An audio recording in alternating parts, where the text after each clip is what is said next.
Do vaccines work? Of course they work. There's a very small segment of the population that believes nonsense and conspiracy theories instead of the science. Vaccines absolutely work. In fact, if you look at all of the medical interventions throughout history, vaccines have saved more lives than all others combined. But yet there's still a portion of the population that thinks that they're dangerous, that they're harmful, that it's a government conspiracy. And there's also a segment of the population that believes that healthcare in America is the best in the world.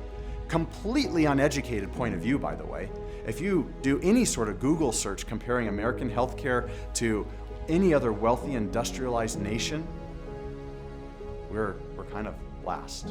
If we're not last, we're next to last in the entire world. The wealthiest nation that's ever lived is almost, if not always, dead last. So we've got the anti-vaxxers out there that regardless of how many mountains and piles of evidence contrary to their point of view, they're still going to think vaccines are bad for you. And we have people in this country all over the place that are unwilling to get educated on our healthcare system for whatever reason. I don't understand it. Being ignorant and uneducated has never been appealing to me. I wrote the book to help you get educated. I wrote the book to give you compelling stories that point you to the truth and then ask you to do your own research and then come up with your own solutions. So what's it going to be? You're going to be like an anti-vaxxer and push all the evidence aside, or are you going to be part of the solution? You've mentioned the importance of education several times, and I certainly concur with that. Right now, the world is concerned about this virus in China. And we all know that in our country, thanks to the anti-vaccination people, we are now seeing a resurgence of measles. What would you say to people listening specifically about the need to vaccinate, the need to be educated, the need to not be swayed by celebrities who have some idea based on basically nothing? Well, there needs to be truth in advertising. There needs to be truth in media. We need to hold each other accountable on all aspects. So insurance companies and pharma and stuff, they're going to read this book and they're going to rip it apart. And they're going to rip it apart disingenuously because they don't have a leg to stand on. They really don't. They're just looking at their corporate bottom line. So we need to have some honesty. But in order for us to hold those people accountable, to hold the celebrities or to hold the anti-vaxxers accountable, each individual needs to take personal responsibility and know the facts. For the measles, the whole anti-vaccination thing started from quote-unquote scientists overseas who tried to draw a link between vaccination and autism. It came out a couple years later that they completely made up all of the data to become famous and rich. And they admitted it. They skewed the numbers, they skewed everything, so they could become famous and rich. Now, even though they've admitted that publicly, even though their doctor titles have been stripped, even though the repercussions have been very public and very available to figure out online, for some reason, people still like to hold on to that.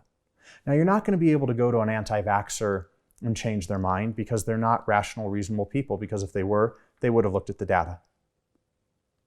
You, as a responsible, reasonable individual, need to do the research for yourself. You might say, okay, Reagan, I already get vaccinated, I'm not an anti-vaxxer. Great, but why not? Are you just blindly trusting the establishment to say this is good? The establishment being me, the physicians? That's not good. You need to research. Get on Google. It literally will take you 2 minutes to research these things, not by some quack writing in his mother's garage in Arkansas, by legitimate sources that can go through the data. Become educated. I don't need you to question everything, but I need you to question enough things so that you know what's happening. I get vaccinations because if you look at the data, more lives have been saved by vaccinations than all, underscore all, other medical interventions combined. Every cancer treatment, every heart surgery, every pill, more lives have been saved across the planet by vaccinations than every other medical intervention combined. Yes, they had some problems when they started. Will they have problems in the future? Yes. But from a risk-benefit ratio, it is enormous in the favor of getting vaccinations. Enormous. So Reagan, under your system, what happened to the anti-vaxxers who arguably are not engaging in realistic preventive medicine? They would have the right not to get vaccinated. Now, I understand that by them not getting vaccinated, they put us all at significant risk. It's called herd immunity, and they're hurting us all. But I also believe in individual rights and freedoms for you to decide what you're going to do with your own body, as long as you're not hurting somebody else. Now, the argument could be made that since they're not getting vaccinated, they are hurting other people because herd immunity is not happening. But I'm going to leave that aside.